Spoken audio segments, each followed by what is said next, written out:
As a sampling, this is a purposive sampling with the specific that of a snowball sampling and considering with information saturation to be to have these 22 participants.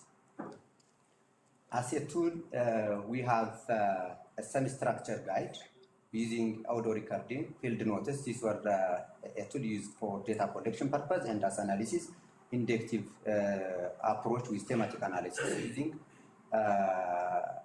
just for making, we are using open code 4.03. As a trustworthy, we try to ensure that the credibility, the dependability, confirmability, and transferability of the finding, considering prolonged engagement with a study and having a clear interview guide multiple times reviewed by experts, and we try to pilot the tool. As well, we try to have a clear communication with interviews, as most of our participants were victims. We need to have care of their feeling.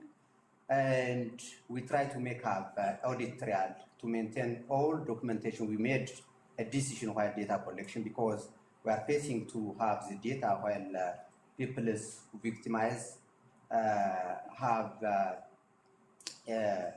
stop their interview in between. With that, we have a couple of decisions we made. For that, we have an audit trail approach for ensuring the confirmability of the finding. We have persistent observation, ethical engagement, that clear interaction with the audience as well. As part of results, majority of the participants were male.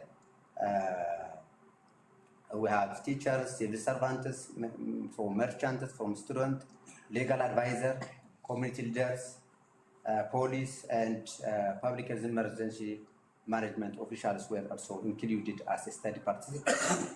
And we try to have a diverse representation to strengthen the credibility of the finding. Following that, this is inductive approach with the thematic analysis. We produce this 7 themes seems to be very wide. Fear and insecurity, economic disruption, psychological and social impact, policy, environment, and leadership priorities, inadequate law enforcement, community coping mechanism, prevention, and education recommendation was the 7 themes derived from the data.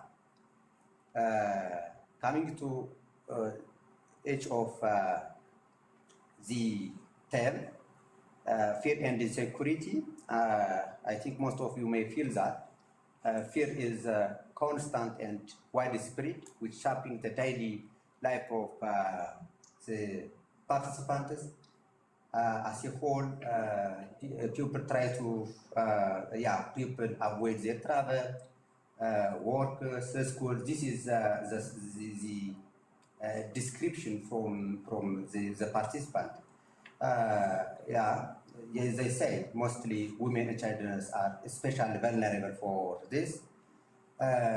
From their mouths, one of the participants said, just to as an evidence, my wife is not helping me due to fear of being kidnapped. My kids are out of school, fear of being kidnapped at school.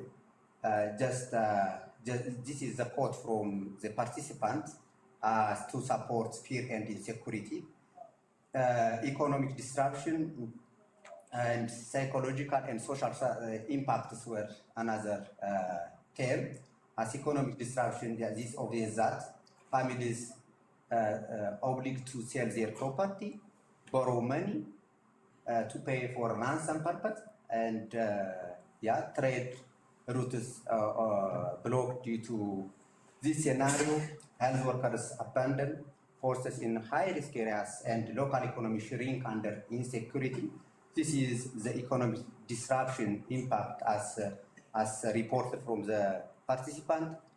As social and psychological impact, it is the consequences that it lead to trauma, anxiety, persistent stress due to the presence of kidnapping.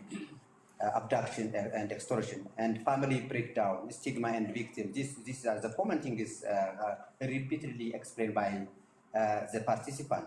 Yeah, most of social gathering, cultural events have been disrupted, as said by the participant. Just to support this, one of the participants says that despite this understanding, religious leaders and the elderly remain largely silent and don't speak out loudly against this bad practice due to fear of being targeted for kidnapping by criminals. This is from the mouth of the participant as the impact of social impact of these three scenarios.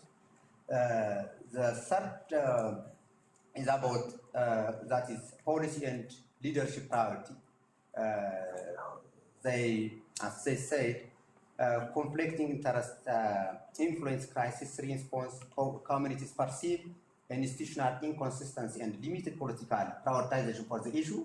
This is the priority feeling for the community to be tackled against it, but they say that we need to have as a policy and leadership priority need to be given to act against these scenarios. And some actors use insecurity strategy for the purpose of strategy. This is from the mouth of the participant. The fifth theme we built from the data from that inadequate law enforcement. Delay or absence response for the act of kidnapping, abduction, or extortion, and poor coordination to act against this scenario, and limited follow-up on cases, which leads to loss to the public trust for the maybe for the governing body as well. So these are the sixth one. Just to support from their quotation, laws enforcement and legal authorities face difficulties to uphold the rule of law, allowing this problem to persistent. This is the quote from the participant. The sixth one, coping mechanism. They try to forward messages as a coping mechanism. Yeah, despite fear, communities mobilize themselves to act against this kidnapping, abduction, and extortion.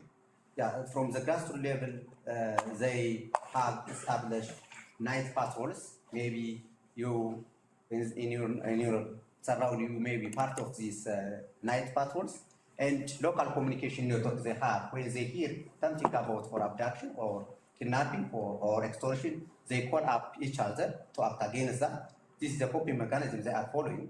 And informal negotiation groups are there. Reliance on social, religious, or neighbor support systems. This is the option they trust, even though they observe still silence from their surroundings. Avoid travel or modifying routes. This is the mechanism, as a coping mechanism, they persistently our participants have been said. This mechanism shows resilience, but also highlight state capacity gaps. So we need to act again. Just to support this coping mechanism, as a solution, one of the participants says that as a solution, the community get organized and watch out their villages and disclose information whenever they hear and confront the problem as well as cooperate with the government bodies. These are the code. The seventh as a recommendation from there. They recommend very pertinent things. They emphasize this four recommendation from their laws. This is not their research recommendation. This is a recommendation from our participants. Just strengthen security alone enforcement. We need to have a rapid response mechanism and clear accountability framework, and community police collaboration is a solution, as a solution they recommend. The other is support affected families. There are affected families, they may face stressful as just maybe stigmatization maybe there. So that for there, they recommend that to have psychosocial support there, financial and legal assistance. These are second recommendation, policy and governance, non-politicizing for everything, for acting against that. They stress to make policy and governance to be non-politicized and coordinate security strategies and integrate kidnapping, extortion, response into public health preparedness system. These are the recommendation given by the participant. Just to, as an evidence, the government should prioritize awareness creation through community-based structure like EDR and JIARC. This is from their mouth. Now, this are not only criminal acts, rather they are public health, governance, and community relations issue. So everybody needs to act against it. The crisis comprises service delivery, especially health facilities, and addressing it requires multi-sectoral, community-centered, and evidence-driven approach as well. As a conclusion and recommendation, kidnapping, abduction, and extortion have deep multifaceted impacts on communities in the region. Yeah, this study highlights the experience from the victim, from the care provider, and we try to look for system gaps and practical community response as well. And findings provide critical evidence for acting against it, just to protect the system, improving law enforcement, and to support community resilience, and strengthen institutional and law enforcement capacity to effectively prevent, respond, and manage these issues. Need to be supported by coordinated multi-sectoral approach. It is not possible to live for one sector as well. Implement community-centered approach, maybe for prevention, for education, and psychosocial support program, because the long impact of this scenario will have a mental health problem. So that we need to have a community-centered approach and need to have psychosocial support in the community level. As an acknowledgement, I would like to acknowledge the Amara Public Health Initiative, the Strategic Scientific Advisory Council, and Incident Management System members of Amara Public Health Institute, Partner University to working with us, and Peace and Security Commission for collaboration to have this evidence. Our data collectors, they face, how it was difficult to find data from the victims, study participants, and respondents. Thank you. So now I will call up all the presenters to come to the floor to answer questions, please.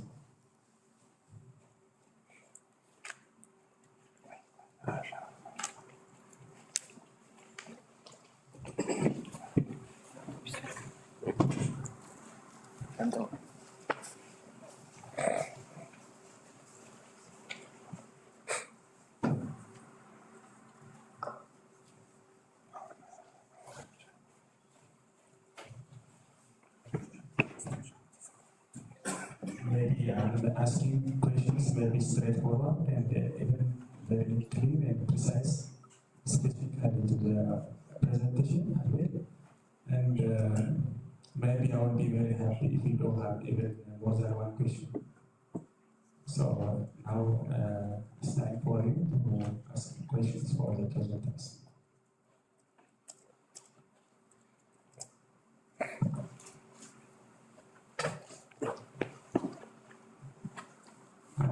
Sit down and pull it soft.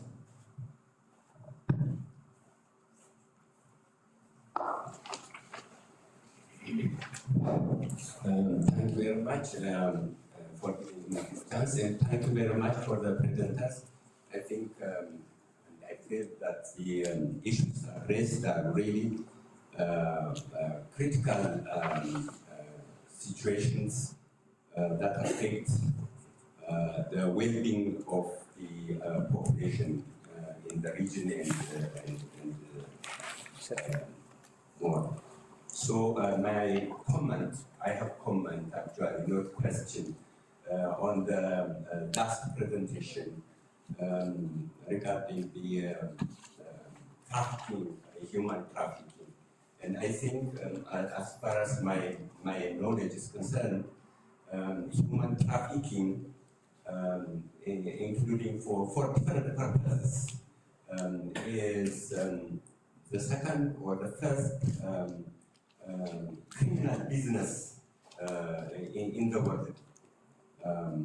If we take the current situation because of the security, kidnapping people for ransom is it's a current region, maybe a country specific situation, but from the global perspective, human trafficking for organ transplantation, for example, kidney, is a very serious problem. It belongs actually to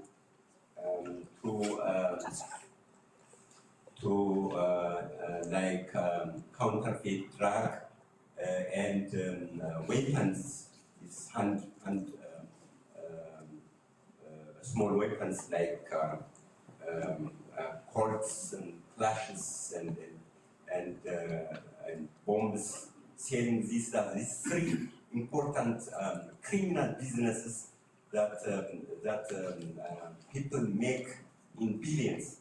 So Ethiopia is one of the countries that are affected with this human trafficking. People, young people have no job, so they leave the country hoping that their life would be better, but in the way they would be kidnapped and sold as or even taking their organs as I have said, for organ transplantation. And Ethiopians are really one of the populations in the world who are affected with it. This is my comment, and the point that I raised is really very, that's why it is really very important. Thank you very much.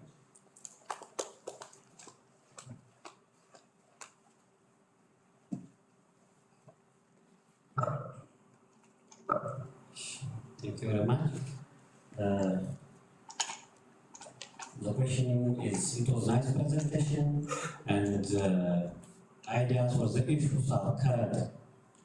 To start with the first presenter, that is on immunization.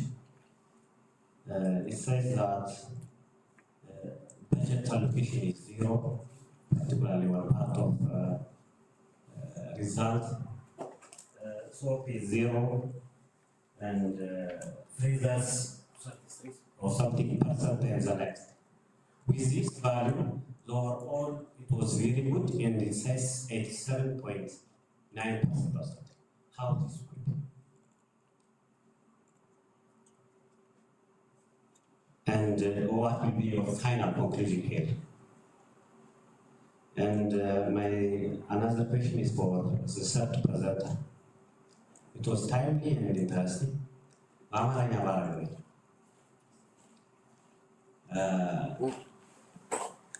መምጣት ጠፋ።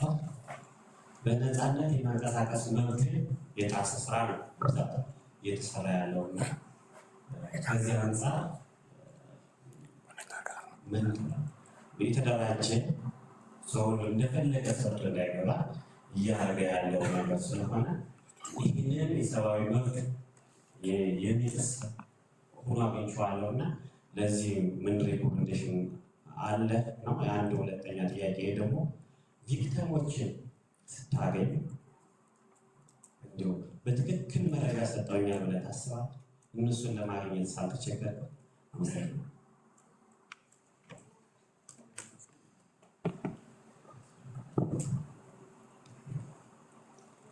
Okay, thank you. All presenters have a very clear and informative. But my question regarding to the last presenter, you select 5 sampling sites. Most are city. Are you think these sampling site represented all Amara region? Mostly the kidnapping and extortion facing around urban areas. So, do you think you address all these victim society and generate a clear and precise information? This is my doubt. And the second question, who is the role actor for it? I don't see in the presentation. If these incidents have happened, who is the role actor? The last, I have not seen the quantitative results. Quantitative result is very important. Through age category, at what age class is more victim. So I have not seen a quantitative report or finding. The last one, you conclude in the recommendation section. Abduction and kidnapping have a public health issue in addition to criminal act. But you have not addressed which public health issue you encounter. I think this bold recommendation and the conclusion is out of the scope of the study. So how can you size this bold and unpledged phrase that is have the public health to about this, which type of health issue is more common and more serious issue? This is my question. Thank you. Thank you very much. So I will go to the presenters. Maybe Dr. Adwana will have some questions. አመሰግናለሁ። ጠለባ ሲባል ያው Thank you. Thank you for your question, suggestion, and comment. The comments will be taken as a comment and will for the next time because we are starting, we are not the whole, and still we are living with the series and I will still and concentration all are concerned. We need to act together for the intervention. Just to say something for some of the issue, starting from the way how we collect the data. Yeah, I said in the presentation. And this is actually huge data. It has quantitative and quantitative part for this presentation, for this conference. The quantitative part one is submitted and it was also selected. That's why we were not suggested to present the quantitative here, because this is the quantitative part. I say inductive, the inductive descriptive quantitative approach as a design. That's just so the perception, experience, and the response mechanism of the community. This is the quantitative part. Yeah, still in some areas we face to move from one place to other place, and no one try to do such type of research with such scenario and just to recommend it, and then because recommendation only is not a response, we need to act against it. So for that, our team trying to have plan a response mechanism as well. Because as I said, it was a huge project. It has suicide component, it has a quantitative component, and then for that, our IMS team tried to work on it to have a response mechanism for that. For that, all researchers, all policymakers, all health providers, and local leaders need to act against it. So unless from the quantitative part, just to give information, it shows that the community tried to start to normalize.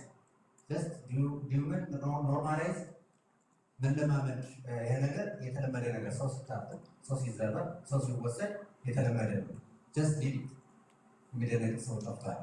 ኳንቲቲ ፋይንዲንግ የሚያሳየው ጀስት That is why when somebody has been kidnapped, no one worried and no one to act against that. Just some of the communities start to have a collective action against it. So our research team try to mobilize the resources and to act against these scenarios. With that, we trust our participants.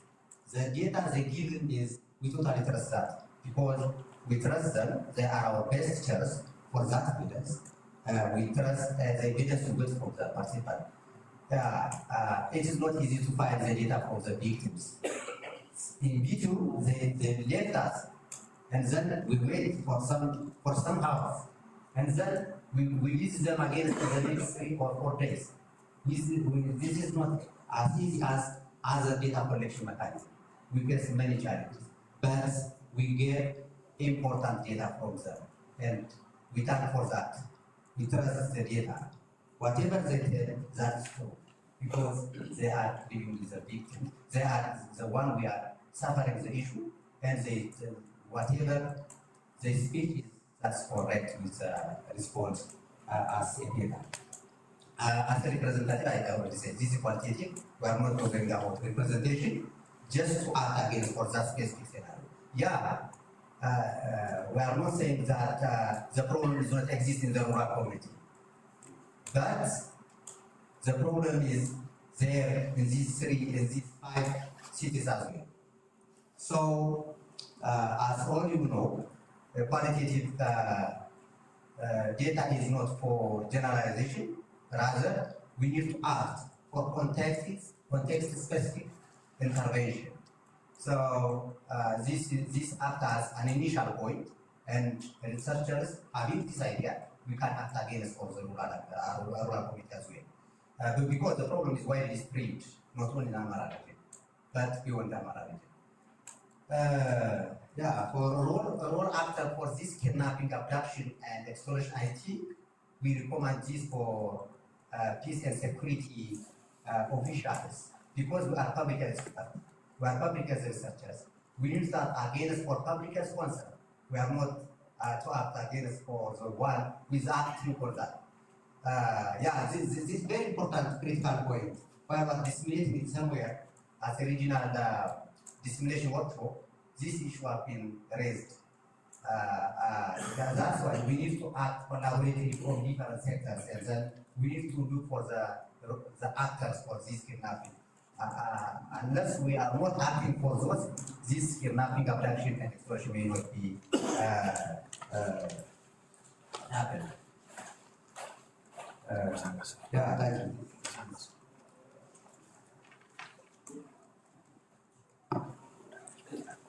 Thank you for your comment and question. As my finding shows that the budget allocations apparently for EBM practice was around 0%, and there is no emergency standard operating procedure in order for us. So while you based on this finding, your score or your judgment shows that it is around 87.8%. It was judged as very good. Why you say very good? So for availability, we have 14 indicators. From these 14 indicators, we give around 35%. So for these indicators accounted each around 2.8%. So overall, including other indicators, it shows that the judgment over the score is high. So when we say very good. But I think I tried to address your question.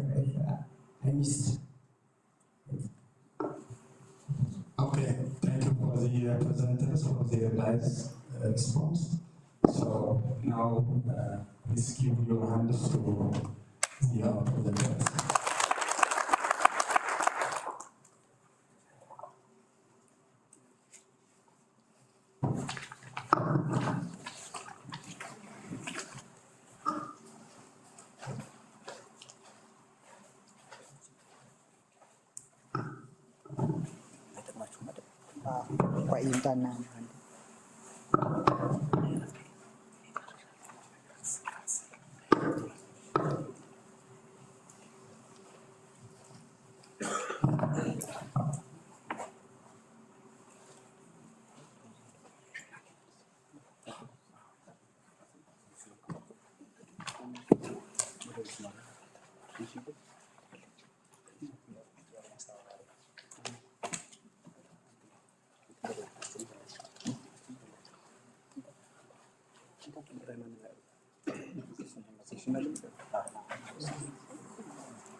And Dr. Yeshi and the Asana for us are very much on the Remasa Tachino, the Tanasa,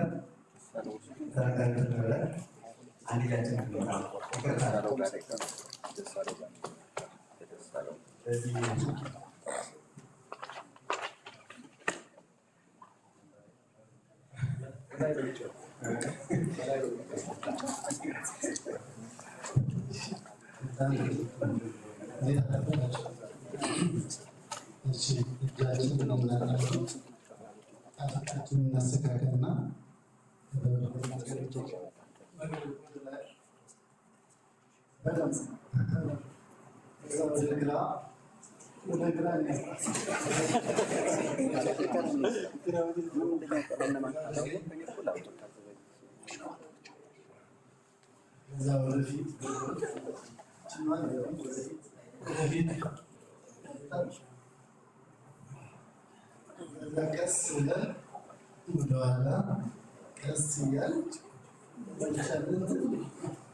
The next presentation will be about the system responsiveness and its associated factors for intrapartum care in conflict-affected areas. Since health system responsiveness is significantly affected during the conflict. So the first presenter will be presented this title, and the next presentation will be also an important issue. It will raise an important issue, which is regarding pre-hospital care utilization and associated factors among trauma patients in Western Sahara region. Since pre-hospital services have a significant impact And the next or the third presentation will also raise an important issue, which is acute malnutrition. So it raises about severity of wasting among 6 to 59 months children in Eastern Africa.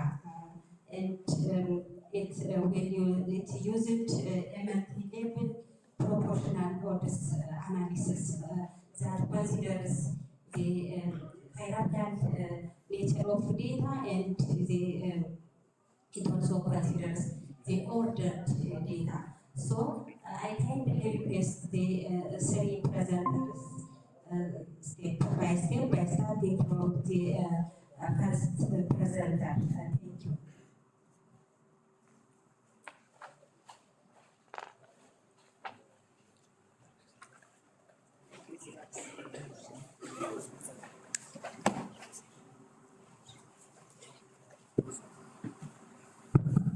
Okay, thank you. Good morning, everyone. My name is Ukshat. I'm going to present about health system responsiveness and its associated factor for intrapartum care in conflict-affected cities in our region, Ethiopia. And the comprehensive theme of strengthening public health system in conflict-affected settings. Here are the presentation outlines, the background of the concept, what is health system responsiveness, and how we can measure it. The objectives of this study, the methods we followed, the results and discussions, as well as the conclusion and our recommendation. Finally, we acknowledge those who contributed a great for this research to be done. Moving on to the first outline, health system responsiveness is about how well the health system meets the legitimate expectations of the individual patients or persons for the non-health enhancing aspects of the health system, which is mostly defined by the World Health Organization and multi-country studies, including in Ethiopia, which mainly concerns about the non-clinical aspects of the health system. That will be how the healthcare is dignified, how the service gives autonomy for individual patients, and how it is confidential, and whether the patient-physician communication is clear and well understood by individual patients, and how the services is timely or prompt based on the available cases in a reasonable manner, and whether the patients choose as the healthcare professionals, either the male healthcare professional or they may prefer the female healthcare professionals, and including the type of health facility, and access to social support, whether the birth companions or supporting individuals from their household is allowed or not. And finally, the other dimension is about the basic amenities. How is the health facilities for them? It should be just as equal as their home, or it should be just it is legitimate or based on the available services. For understanding thus non-clinical enhancing aspects of the health systems, measuring health system responsiveness based on the mentioned dimension is mandatory. So this study helps to identify health system shortcomings that protect the patient rights and also help to give a timely care for individual patients and improve responses to the individual patient expectations. And this result helps for policymakers and non-governmental organizations to respond to the existing health needs of the woman based on their preferences or values in a conflict-affected setting. Here is our objective: to assess the health system responsiveness and factors that affect such services for intrapartum care. We used a community-based cross-sectional study in conflict affected areas in Amara region with from the Warla, Maget and Gait districts, and those women who give birth in conflict affected setting within the last 6 months as health facilities were included, and those women who delivered at home were excluded for this study. And we used a sampling technique of mean estimation from the previous studies in southern region, and we finally found 420 sample size, including 10% non-response rate, which finally 462. And we used simple random sampling technique with the help of the health extension worker. And we used a validated tool by the World Health Organization and from multi-country studies, as well as other literature reviews from studies conducted in Ethiopia using the 8 health system responsiveness dimensions, as I told you so far, using 30 questions that have a Likert scale, and total score greater than the mean was considered as responsive and below the mean as non-responsive. And we used a descriptive analysis and linear regression analysis because this is just a continuous outcome variable. Here is a result section, which most of the women who delivered during the conflict time was under the age of 26 to 35, and most of them were housewives and married. Moving on to the overall health system responsiveness, based on these 8 dimensions, it is below 50%, that is 45.1%, and the lowest dimension was the autonomy, which means they were not decide about their health care services. That means it was low decision-making autonomy for those individuals who need a care during intrapartum. And the largest domain or the highest domain was confidentiality, where most of the participants evaluated the health system as a more confidential. Here are the significant associated factors. The urban residents, as we have seen from the unstandardized beta coefficient, 4 times more likely more likely evaluated the health system responsiveness as a responsive, and also the government employees nearly 5 times, and staying hospital before the delivery or before the beginning of the labor, they also evaluated the health system as more responsive, perceived satisfaction, perceived quality of health care also significantly associated with the health system responsiveness. Whereas hospital delivery were evaluated, those who come in the hospital for delivery service evaluated the health system less likely as compared with the health center, and joint decision making also less likely, just evaluated the health system responsiveness as compared with alone decision making. So those are the significant factors.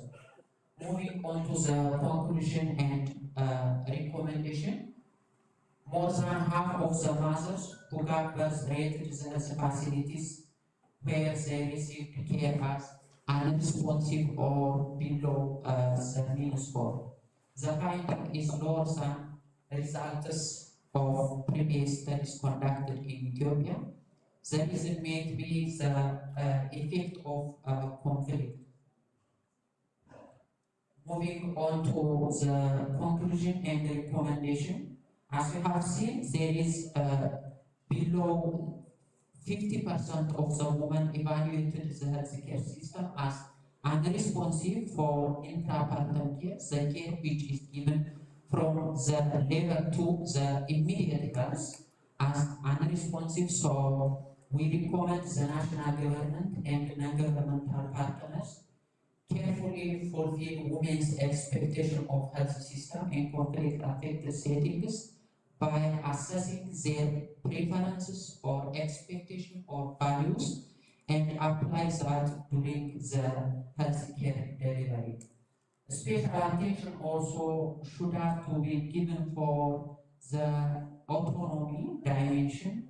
That means helps each woman who come in the health facility to decide about the healthcare service they wanted to get, as well as just help them to understand what's their preference or choice for the healthcare providers. They may prefer only the female healthcare providers, or they may prefer those who knows an individual in the previous health care service. And also empowering rural resident women to make the healthcare decision independently, also very important, as we have seen. Those who live in urban residents were evaluated the healthcare system as more responsive as compared with the rural, so helping the rural women may be very important. Moving on to the acknowledgement, I would like to acknowledge the study participants for their time because there was no any reimbursement for them. I also wanted to acknowledge the Korean Foundation for International Healthcare who support by funding for this project. Thank you so much.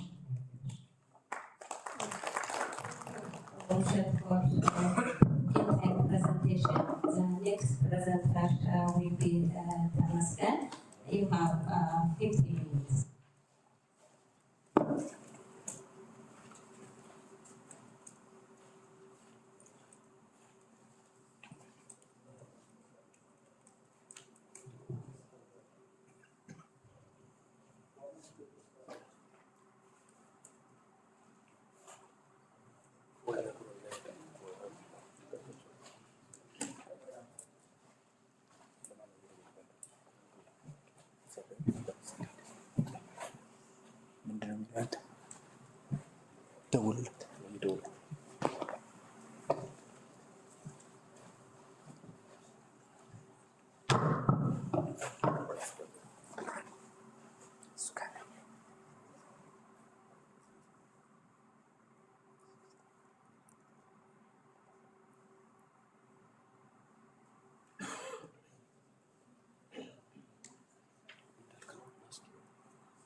Thank you. I am Tamaskan from Devra Marcos University, and here are my research colleagues displayed here, all from Devra Marcos University. And our presentation title is on pre-hospital care utilization and associated factors among trauma patients in West Harmara referral hospitals during the time of armed conflict. Here are the presentation outlines. There is a background, objective, methods, result and discussion, and conclusion and recommendation, and finally the acknowledgement. So when I come to the background, during traumatic events or trauma incidents, an organized emergency medical service system or pre-hospital care is necessary to reduce mortality and long-term consequences following it. And injuries are neglected epidemics, especially in low and middle income countries. There is expected 5 million annual deaths, and 90% of these annual deaths occur in these low and middle income country settings. And in these low and middle income country settings, emergency medical service system is fragmented. There is no organized emergency medical service system or pre-hospital care. In Ethiopia, according to the Ethiopian Demographic and Health Survey and Addis Ababa trauma reports, there is 6.4 and 7% of all deaths related to trauma, respectively. And this trauma-related deaths mainly affects the young and productive age group of the community. And these trauma incidents and deaths are much more high in conflict-affected areas. Here are the objectives, general objectives to determine pre-hospital care utilization and associated factors, and the specific objectives are the to determine pre-hospital care usage rate and to identify factors associated with it.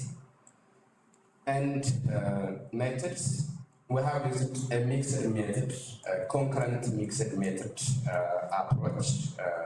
We collected the quantitative and qualitative data simultaneously and integrated the results during the interpretation phase.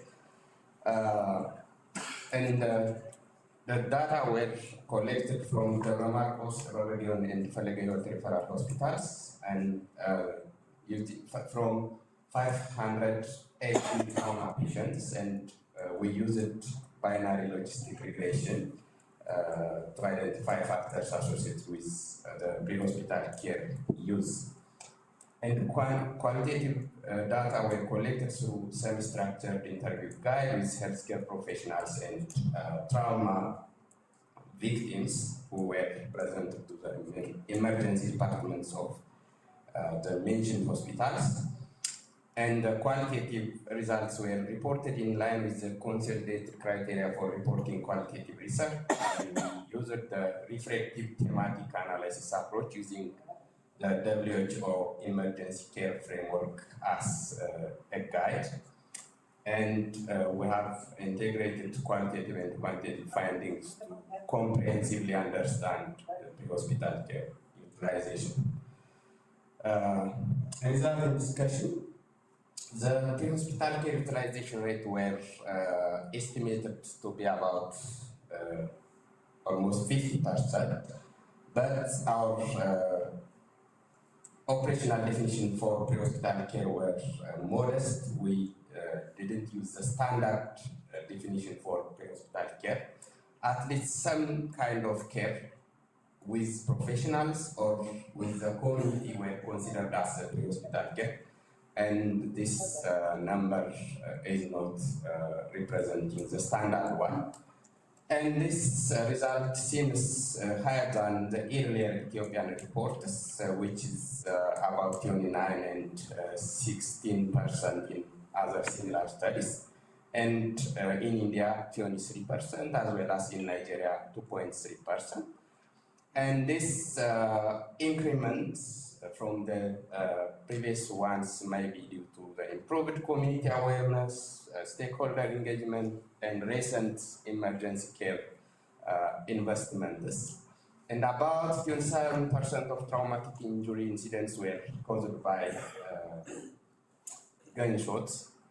And this is, we are very unfortunate that this amount of people were affected by gunshots injuries. And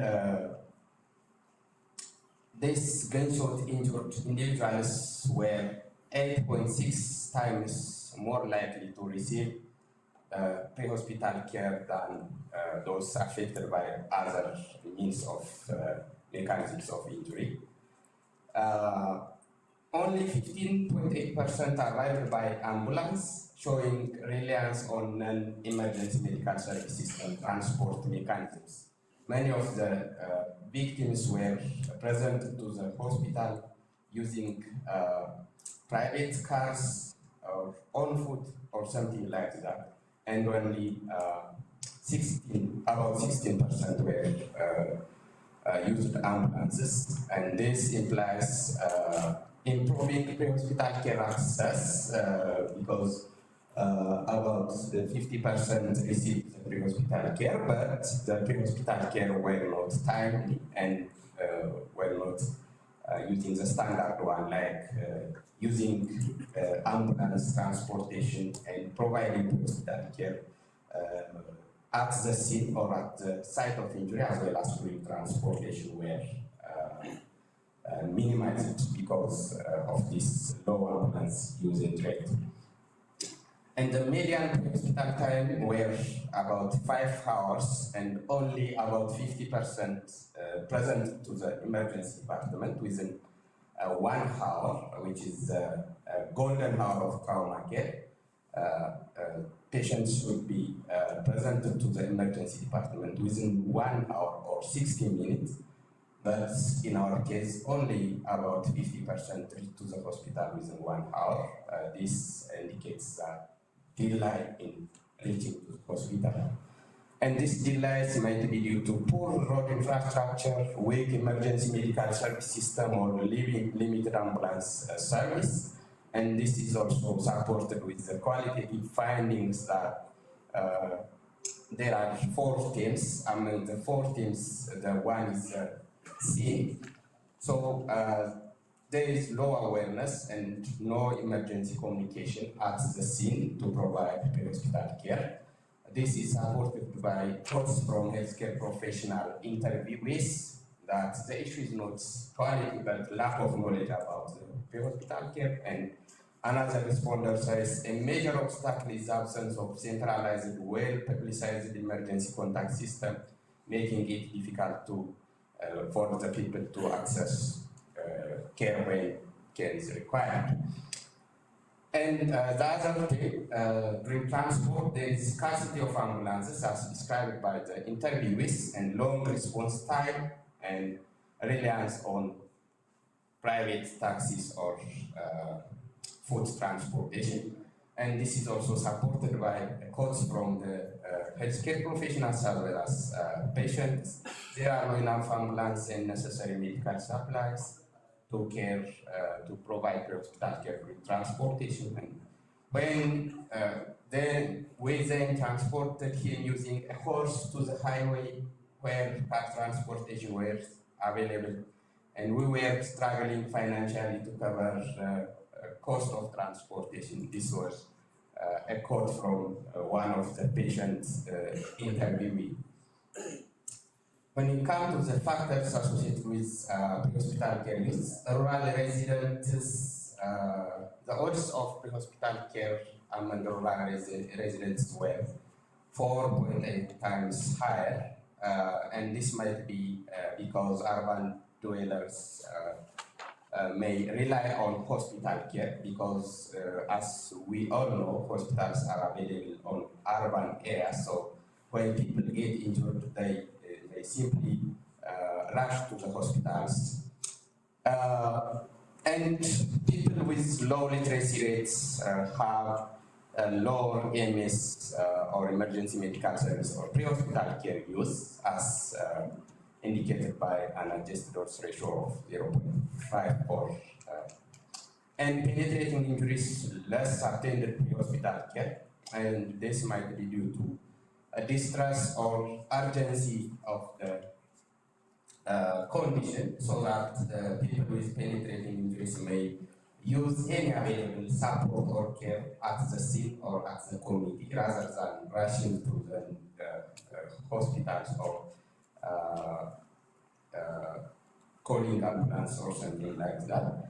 And this is supported with qualitative finding from TM3, which is facility, shortage, weakens pre-hospital and facility linkages, as evidenced by quotations from the patient and healthcare professional interviewees. And the other, advocacy and education is also one of the themes that were newly emerged in addition to the WHO emergency care framework one. So public education is needed, as one of the interviews says, educating the community on how to respond to accidents could save many lives. This all implies that expanding emergency medical service system, improving the community awareness or literacy, and leveraging community networks may be required in the future practice. When it comes to the conclusion and recommendation, the pre-hospital care in the West Amhara region shows some improvement than the previous studies reported, but still it is inadequate, as I have said earlier. Our definition of pre-hospital care were not the standard one, and delays and reliance on informal providers is common. And the pre-hospital care were found to be influenced by socio-demographic and injury-related factors, and this often faces systemic and community barriers. And expanding organized emergency medical service system and increasing ambulance availability should be the homework for the stakeholders. And training first responders and strengthening public education is also a must to improve the pre-hospital care service. And focusing on conflict-affected and rural areas may be also required. And policy makers should prioritize emergency medical service infrastructure and protocols for timely and effective trauma care.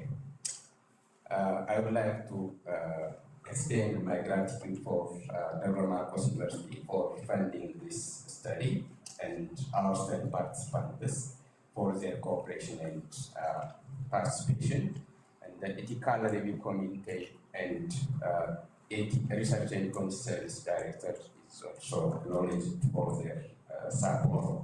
And finally, the Amhara Public Health Institute is also acknowledged because for arranging the opportunity to present our findings in front of the research grants and stakeholders.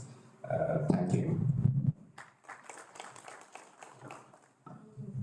For just on-time presentation. The next presenter is Masri. Yes.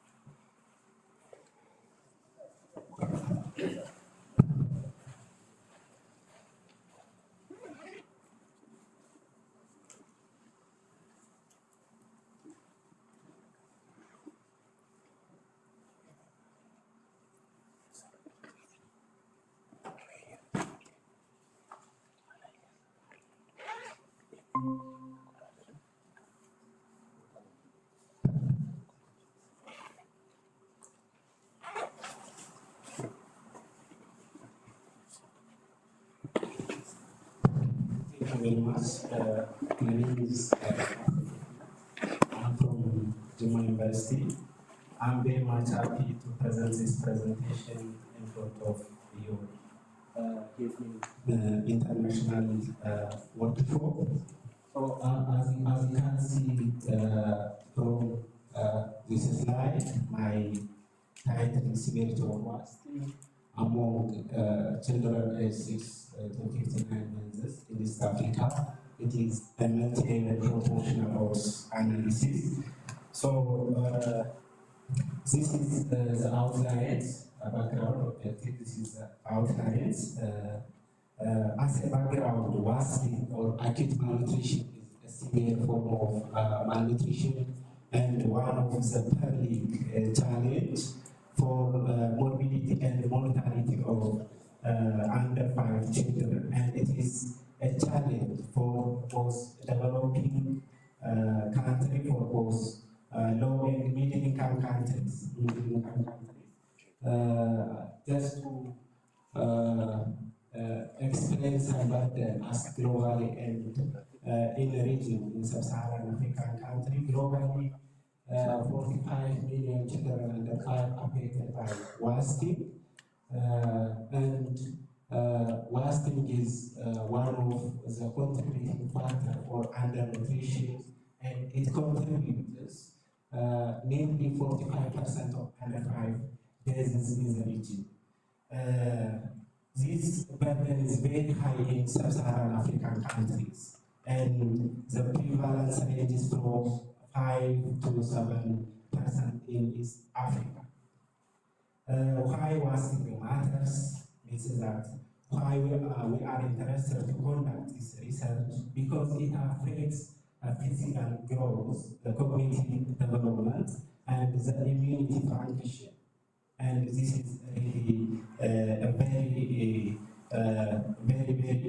important aspect. That is why we are interested to conduct these works. Why this finding is important? Because it provides accurate information and representative evidence in the region, and also it prioritizes the countries, which country most affected by wasting, and it identifies which subgroup will be affected by this acute malnutrition. And finally, it provides an insight for policymakers and higher officials. So these are the objectives: assess the wasting severity. We are going to assess the prevalence of wasting, and also we are going to identify which factors contributing. Actually, our factors classified as individual level factor and community level factor. So which factors are the most contributing factor for wasting in the region? These are the objective as a method.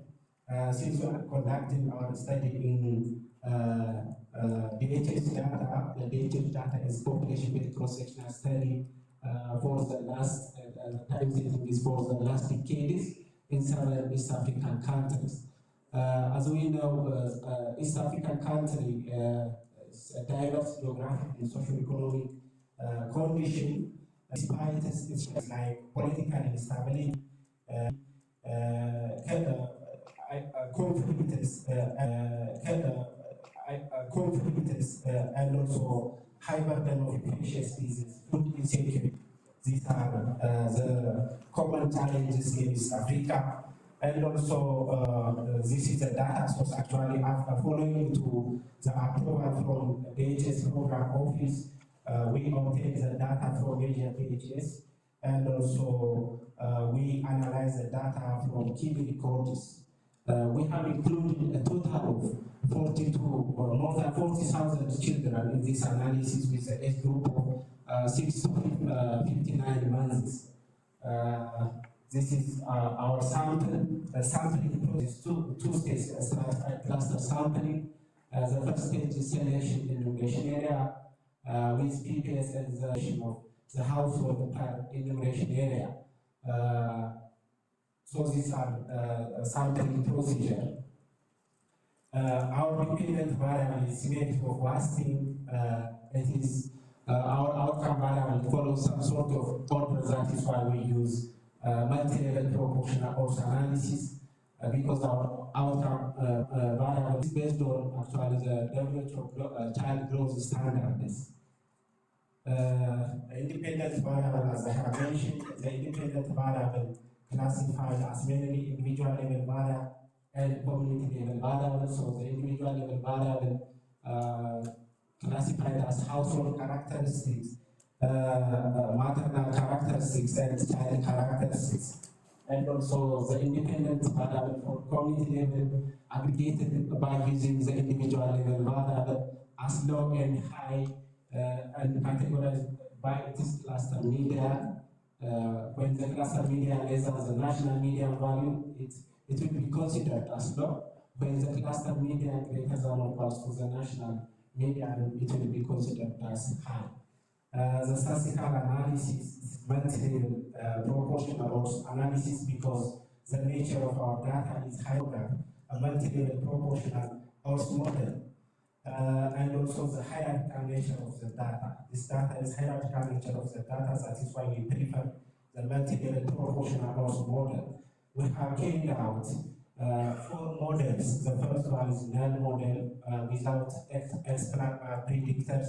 The second is including only individual level variable is a model. The third is the community level variable. The fourth model is both individual and community level variables. These are the models, actually model specification. This is the formula for multi-level proportional odds model.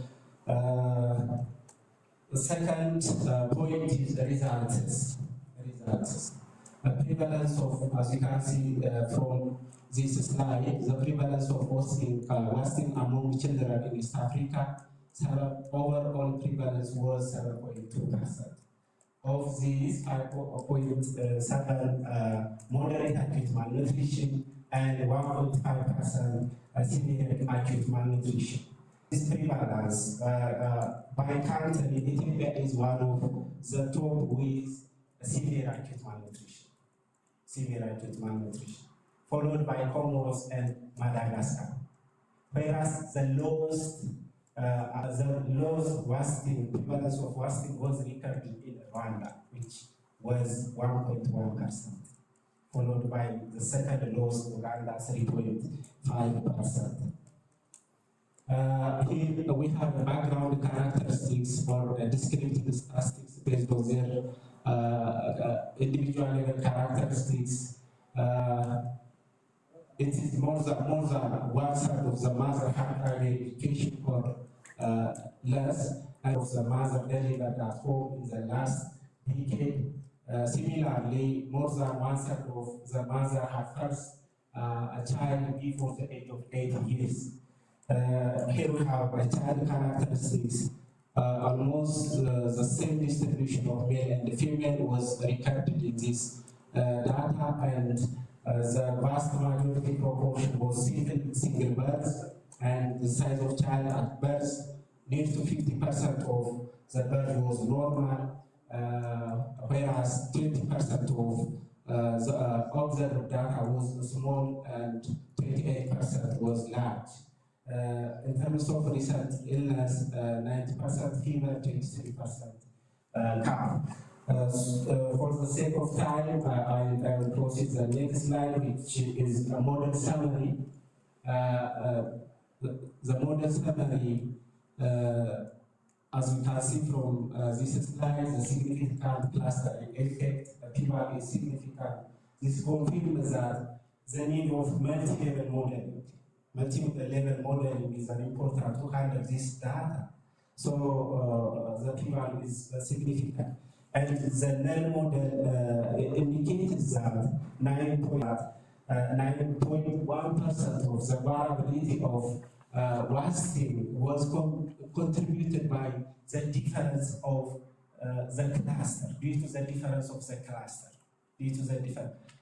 similarly, for model 1, for model 2, for intraclass correlation, the value of intraclass correlation, for model 1, we have unexplained variation, which is the proportion change in variance, means that when we included this individual level variance to the model, by 56.3%. Similarly, we have the proportional change in variance for model 2 and for model 3. This has a significant predictor for this analysis. The first one is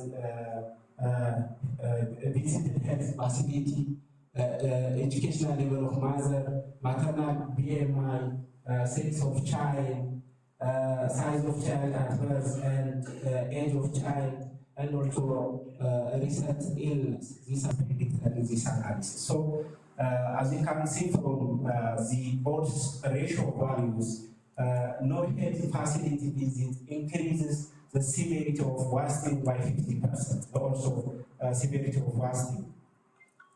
Unemployed mother increases the severity of wasting also by 29%. Maternal BMI is the severity of wasting by 91%, whereas the overweight is protected for severity of wasting in this analysis, and it decreases the severity of wasting by 28%. A female child compared to male child, it decreases the severity of wasting by 22%. Size of child, small size of child during birth increases by 89%, large increases by 21%, and the younger age group increases the severity of wasting also, as you can see from this slide. Similarly, for the recent illness, it increases the severity of wasting. When we come to the discussion part, actually, this prevalence is very high. The very high. 7.2% of children aged 6 to 59 months are wasted. Of these, 5.7 mark, 1 is the global East African average, which was 6. It was recorded in Ethiopia, as I have mentioned, followed by Comoros and Madagascar. These countries are still face challenges: food security, security, conflicts, poor health care infrastructure, drought. This increases the high risk of war. The other one is lowest in Rwanda. Why lowest? Because Rwanda progress. Yes. Okay. Lowest in Rwanda has been made a lot of things in reducing the malnutrition. Actually, I will go through this point in the recommendations. The higher official as a policymaker share an experience as a researcher. So these are factors linked with high odds of child wasting, factors linked low odds of child wasting. So this study aligned with these two studies. Actually, there is a discussion here. For the sake of time, I think it is better to jump. Our finding, we find our finding: children born small in size have higher also severe wasting. This consistent with two studies. Low birth weight infants are more vulnerable to growth faulty and that worsen wasting. And we have discussed actually the significant variables. As a conclusion, wasting remains high in East Africa, with large difference between countries, showing unequal progress and persistent vulnerability. Both individual and community level variable factors greatly influence wasting severity. As a recommendation, this is my recommendation. Empower mothers is the first important point that we must consider. Scale up maternal education and employment initiative is the first recommendation. Strengthen the health system and also target the high burden areas. For example, prioritize Ethiopia, Comoros, and Madagascar with tailored nutrition intervention. So as we have seen from the result, there is a huge gap between Ethiopia and Rwanda. So the policy, the concerned bodies must take an action or must take an intervention between these two countries as a recommendation, and also promote community-based program, invest in rural health research, sanitation awareness on child feeding and care. So these are the recommendations. Thank you for this is the development HS program. It provides data on our public health institute and our regional health bureau. It's allowed me to present this one. And also I have these are the references. And lastly, I'm really thank you very much for your attention. Thank you. Thank you, Nasri, for your nice presentation. I kindly request the presenters to take chair.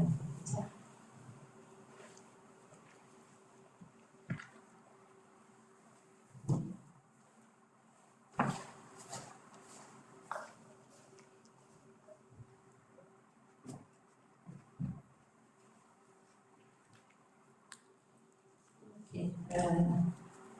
The first presenter was Rashad, and he presented about health system and its associated factors, and he raised a very important issue. As you all know, conflict affect significantly essential health care service provision and access.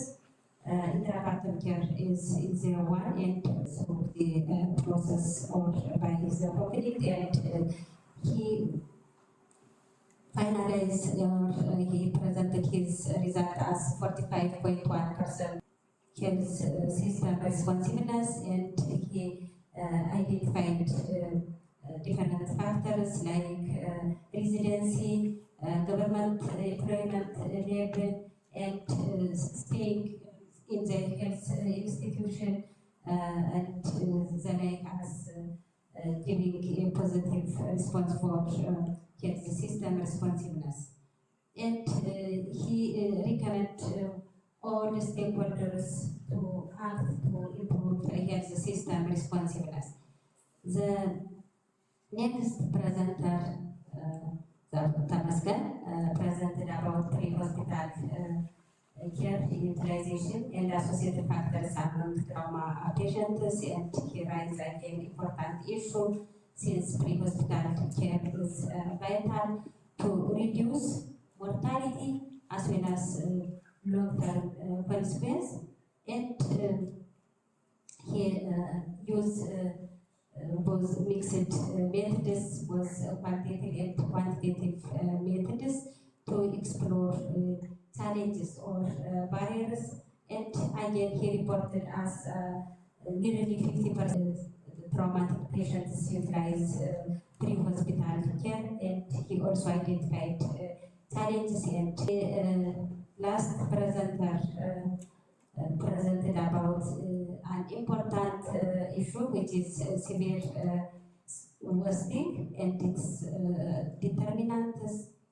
And as you know, unfortunately, from the East Africa region, Ethiopia have the highest burden of wasting, and he recommends to act at different levels since malnutrition is multifactorial.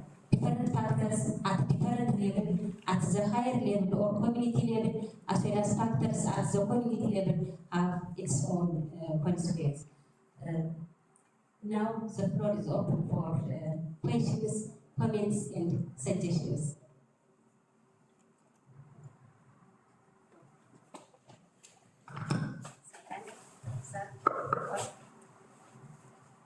Any more? Okay, thank you. Thank you very much. I am Anamayo from the Ethiopian Public Health Association. First, let me say something on the quality of the papers being presented every year. Now, it's good that we are seeing oral presentations are improving from year to year, even in my association, where we have our annual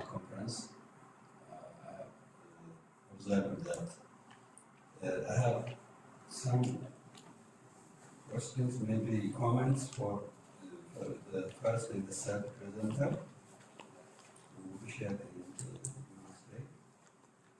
for Ubishers, I have some methodological issues there. You use the single population proportion formula and you consider UP from Hadi Isaac.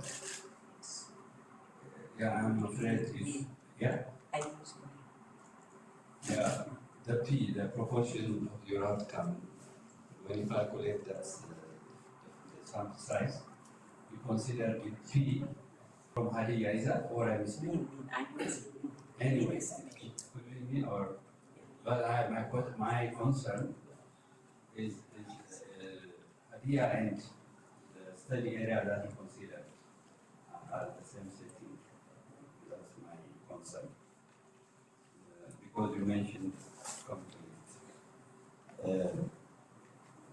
And the predictors, the final predictors you mentioned, some of them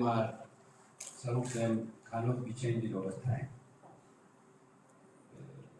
For instance, if sex is a predictor, so if those predictors cannot be changed over time, then how can we address them on the ground? For mass rate, how was cluster defined? Or is there a PhD part of the PhD study? Who's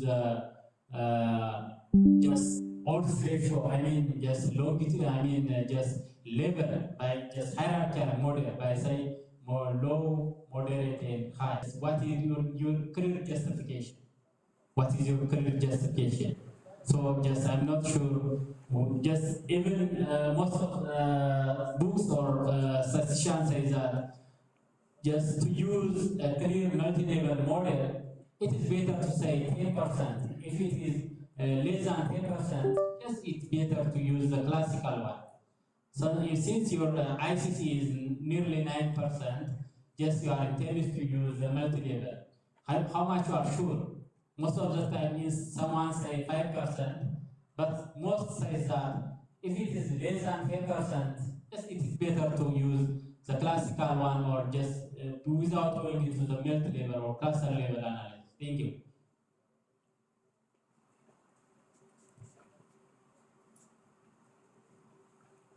So of course,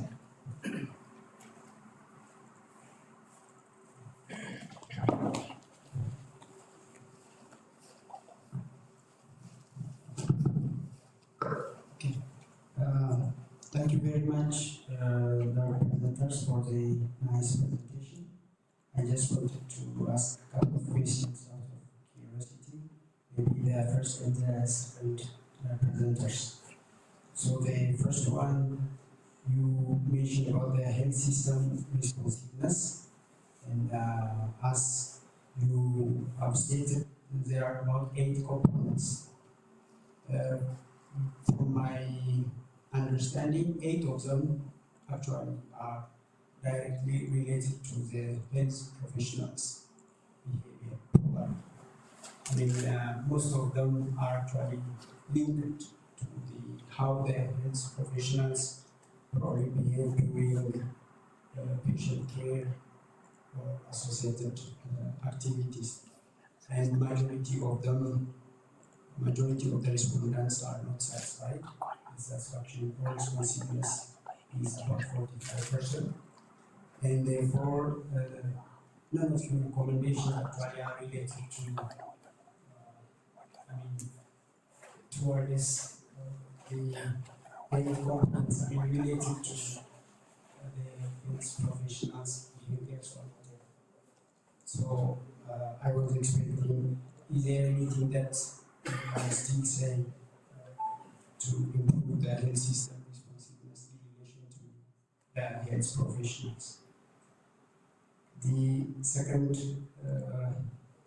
question is about the pre-hospital care utilization. It's actually among trauma patients, and you said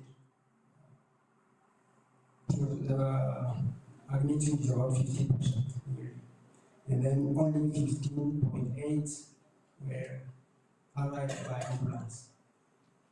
What did you consider a pre-hospital care in this case? Because from my understanding, most of the pre-hospital care is given within the ambulance.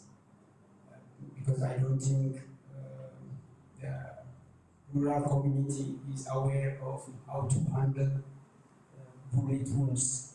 Probably they may tight it, but they may not use clean clothes or whatever. That would rather be contaminating the wound. So maybe in relation to this, I'm a little bit hesitant about the definition, because you say gunshot is 8.6 times higher, and at the same time, rural residents are nearly 5 times more likely to get care. So I was not sure if the pre-hospital care also includes traditional type of management. Is that so? Is that really the standard definition? Thank you.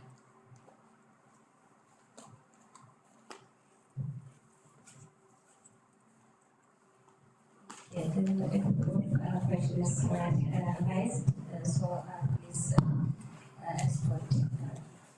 Thank you very much for your nice and constructive comments as well as questions. It's really much appreciated. To start my reaction for your comments and the question of Dr. Actually, cluster, there are one column in each pages from each country. So there, for example, for Ethiopia, there are for 2016 data, there are 645 clusters. Similarly, for each country of HS data, there are clusters. So I have considered those clusters. Whether there is a variation, whether cluster is an important predictor for the severity of wasting. So I have considered that one. And the second question, just about the dissemination plan. I thought that I have presented this paper in different workshops and included all constructive insights and comments, and then I have a plan to publish. Then Uganda will it will be disseminated by this way. That is my plan. There is one critical question from my brother. Might be that he's typing error. I'll check it. I go through to the master document and I'll check it. Totally, your question is correct. About one question from that corner, how large is large? For example, the prevalence of wasting in East Africa 7.70. What is your clear criteria? This prevalence is higher, that prevalence is lower. This is, I think, is that your question?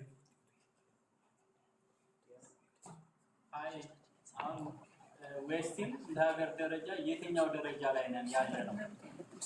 አሁን አክሴፕቴብል አለ፣ ፑር አለ፣ ሲሪየስ አለ፣ ክሪቲካል አለ።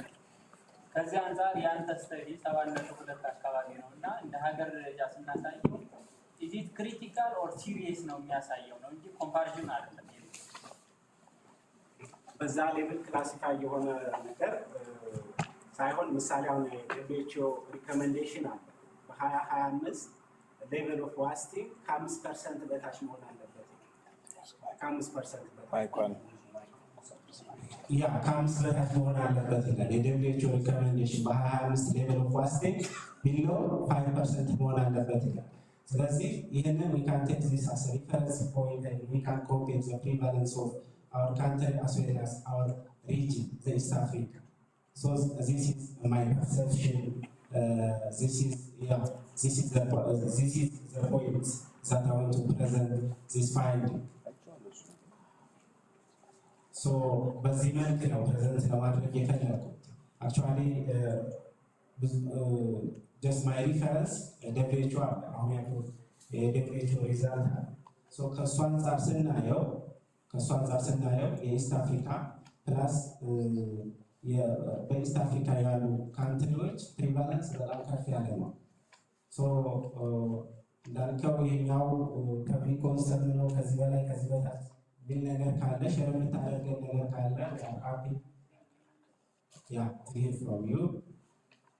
ከኔ ሳይድ ያለው አሁን ያልኩህ እና አሁን ዌስቲንግ እኛ ደረጃ ላይ ሞዴሬት ሌቨል ላይ ያለው 7% ነው። ዴኔች 7% ማለት ኦልሞስት ሴቨር ክሪቲካል የምንለው ከ15 በላይ ሲሆን ነው። ከ10 እስከ 15 ከሆነ ሲሪየስ ነው። አሁን ከ10 በታች ከሆነ ደግሞ ፑል እና አክሴፕቴብል አለ። ከ5 በታች እንዳልከው ኢዝ አክሴፕቴብል። በዛ ሌሎችም ያስቀመጠው እንደዚያ ነው። ያንተ 7 ማለት ኢት ኢዝ ኢን ዘ ፑል ከ5 እስከ 9 ባለው አካባቢ ፑል ስቴጅ ላይ ነው ያለው። በዚህ 7.2 is for East African. For our country, yes. For our country, it is more than 10. Yeah. I think how the dependent variable was your criteria to classify your dependent variable is just based on the WHO growth standard indicators. Used that criteria to classify your dependent variable as normal, moderate, and severe. And the last question, why you prefer multi-level modeling? Because multi-level modeling is significant. Its p-value is less than 0.00 something, which is significant. Means that clustering effect is very important for my dependent variable.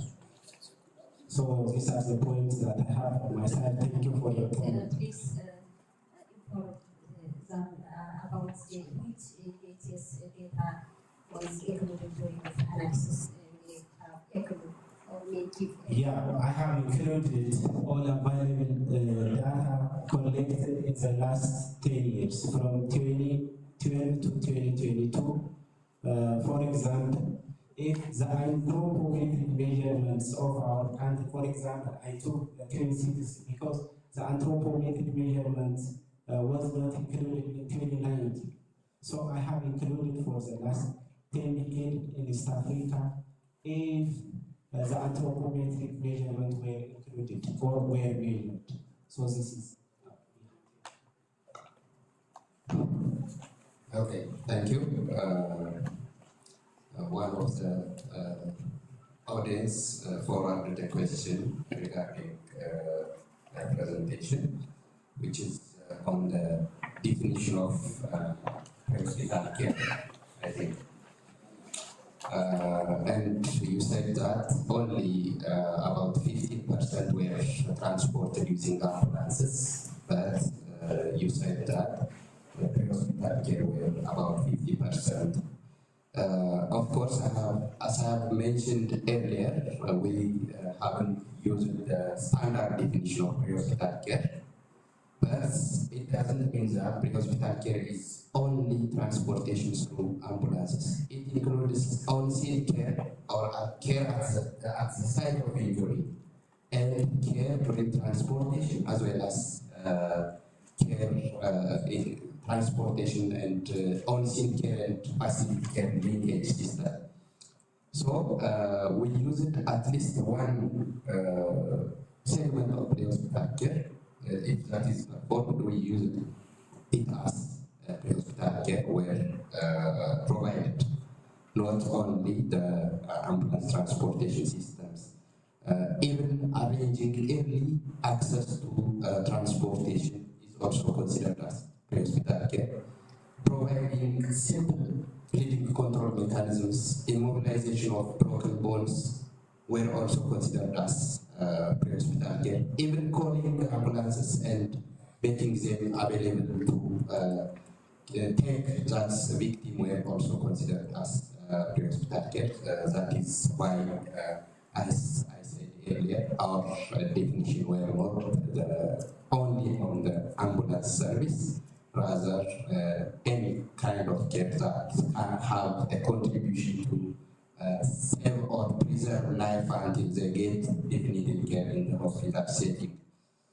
And እዛ ጋር ተያይዞ ገንሾት ውንድስ ሩራል ሬሲደንትስ ፕሪሆስፒታል ኬር ዩቲላይዜሽን ላይ ሃይ ኦድስ ፕሪሆስፒታል ኬር ዩዝ ሊኖራቸው ይችላል። እዛ ጋር ተያይዞ ዲፊኒሽኑ ጋር ከተፈጠረ ስህተት ጋር ተያይዞ ነው የሚል አይነት ኮንሰርን ይመስለኛል። ዶክተር ጋር ተሳሳቱ። ያው ባልኩት መንገድ ፕሪሆስፒታል ኬርን ኦፕሬሽናላይዝ ያደረገ ነው።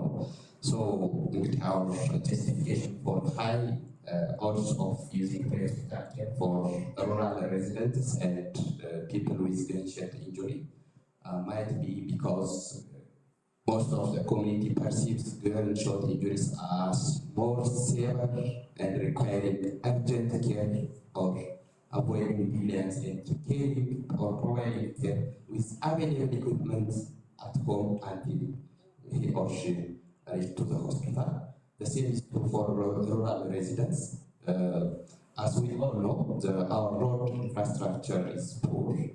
No one gets care in the hospital within the golden hour or within 1 hour because of the distance and transportation issues. So, rural residents usually use available equipment and any available in traditional bone setters and other traditional healers to provide care. These high orders may be because of our modest definition for the pre-hospital care we use. Thank you. What is the reason behind to use the modest definition rather than using the standard definition? Yeah. Why intend to use it? Great question. As I stated in the background session, the pre-hospital care system in our city is fragmented. There is not even a universal accessible communication call number to access ambulances, or there are no community first responders. Yes? So the system is overall poor in our city. So we use it, the ones that could be worked for our current study and as a baseline for future improvement in standardization. So the standard one set time, maybe zero result will really matter. And then we need to have the field at the beginning. So we contextualize the definition to our setting to show some findings that can be used as a baseline and later እዚሁ ጋር ይዤ ዶክተር አለማየሁ ሪኮሜንዴሽን ታርጌትድ መሆን አለበት የሚለው seriously ወስጃለሁ። ታንክ ዩ። As to me, I recommend to use a standard definition and show the policymakers and other health professionals or responsible bodies to improve the situation. Otherwise, by using artificial classification or generous classification and inflating the prevalence of care provision may have its own consequence. So I think, as for me, this thing. Okay, we will reconsider it. Of course, we have the data for ambulances, so we can reanalyze the data, but confess አድርጌያለሁ የት ጋር እንትን እንዳለ reanalyze ማድረግ ይቻላል፣ reclassify ማድረግ ይቻላል። already ዳታው ስላለ thank you. Thank you so much. Let me come into most of the concern you raised is a methodological issue. Yes, I understand. I use the study conducted in Haria to calculate the sample size. Yeah, that one is a safe zone, but this one is a conflict zone. Yeah, it may just some mismatch, but the only available evidence which is conducted about health system responsiveness on delivery care was in Hadia. Actually, if the population are not similar, we may most of the time we take 50%, but we take this as a limitation. Rather, yeah, some predictor variables may not change over time, like sex, but not significant with my study. But sometimes we can improve if female health workers just give a service in a responsive way, we may recommend this approach for male healthcare providers. In that case, sometimes there may be an improvement. Those who get appropriate service from the urban residents should be adapted for the rural residents. Such like approaches may be very important. For the recommendation, yes, I accept as usual. And for the second question, have you checked for the normality test? Yes, we have checked. The paper is already published in PMH Open, and all the results of normality check, including the histogram and the glucose you can get, and we have already done. For the last question, yeah, most of the domains for health system responsiveness are directly related with the healthcare providers, and the recommendation should be targeted towards the healthcare providers. Yes, we have recommended the healthcare providers in the main manuscript, but for the PowerPoint I missed and I include. Yeah, we recommend each healthcare providers to give the health services based on the individual patient's preferences, values, and their needs, and also help the patient to involve about the care decision or help them for decision making autonomy. Thank you so much. Thank you. I think the interpretation may need some improvements. You interpret like the illustration and so on. All the three presenters raise an important and current issue which needs a solution. Thank you for your presentation. Thank you everybody for your patience.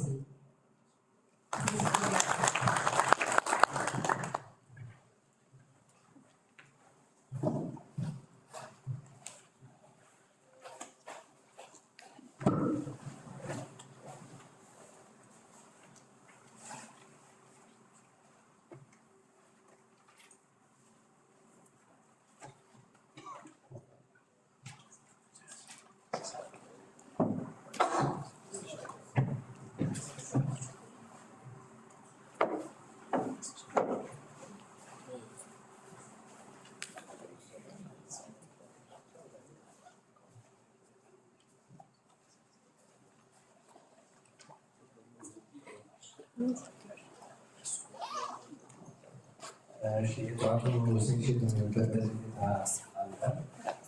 ከዚህ በኋላ ሌላ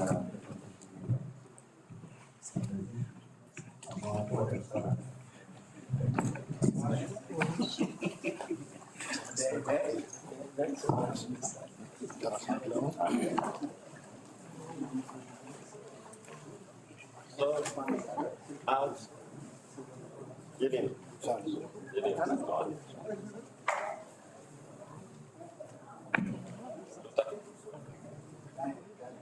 ስለዚህ መስራት ይቻላል ማለት ነው። ስለዚህ መስራት ይቻላል ማለት ነው። ከዛ ይመስለኛል አሁን ባሉ አሁን ግን እንትና ግን ሞቀች ታውቃለህ? ሙቀ ተቋርጣብኝ ነበር። ምን ነው